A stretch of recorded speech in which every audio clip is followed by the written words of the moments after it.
ইরানে মুসলমানদের উপর নির্যাতন, গাজায় মুসলমানদের উপর নির্যাতন।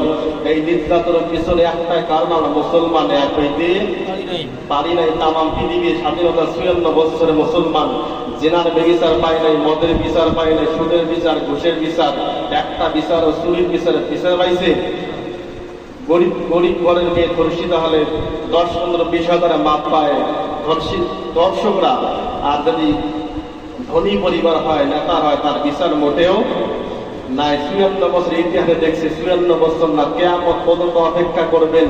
আল্লাহর আইন বাদ দিয়ে কিয়ামত পর্যন্ত অপেক্ষা করবেন। কোশ্চিনকালও একটা বিচার পরিপূর্ণ হবে না। একটা বিচার তখনই পরিপূর্ণ হবে যখন আল্লাহর পাঠানো কিন্তু 30 পারা কোরআন দিয়ে পার্লামেন্টে আইন করা হবে। আজ থেকে বিড়ির কারখানা বন্ধ হবে না, মদের কারখানা বন্ধ হবে না, কিন্তু সব চলে, সব রেজিস্ট্রেশন খাতায় সরকারি ব্যবস্থাপনা উল্লেখ করা।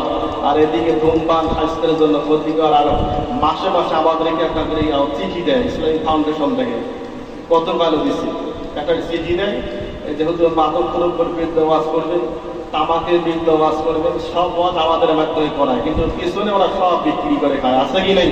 বাঙালি 1 টাকা 10 সেন্টে ছিল তখনও খাইছে, এখন 45 টাকা তাও কিনে খায়। বন্ধ হয়েছে, বন্ধ। এত ওয়াজ কি হবে না? আপনি একবারের জন্য তালা লাগাই দেন কারখানা, সব কি হয়ে যাবে? মন খারাপ করলেন।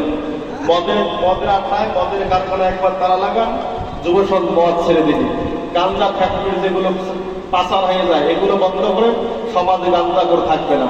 জুয়ার আসর অনলাইনে হয়, অনলাইন বন্ধ করে দেন, জুয়ার আসর বন্ধ হয়ে যাবে। এত কোরআন দিয়ে ওয়াজ করা লাগবে, এটা বন্ধ হবে না। কারণ বন্ধ করে দেখে যারা করতে চায় তারাই কাজের মধ্যে জড়িত আছে। এই জন্য তখনই বন্ধ হবে যখন আল্লাহর কোরআনের ভয় অন্তরে থাকবে, কোরআন দিয়ে চালিত হওয়া শুরু করবে। তখনই কোরআন দিয়ে চলবে যখন কোরআনওয়ালাদেরকে ক্ষমতায় নেবে। কথা বলেন ঠিক কিনা?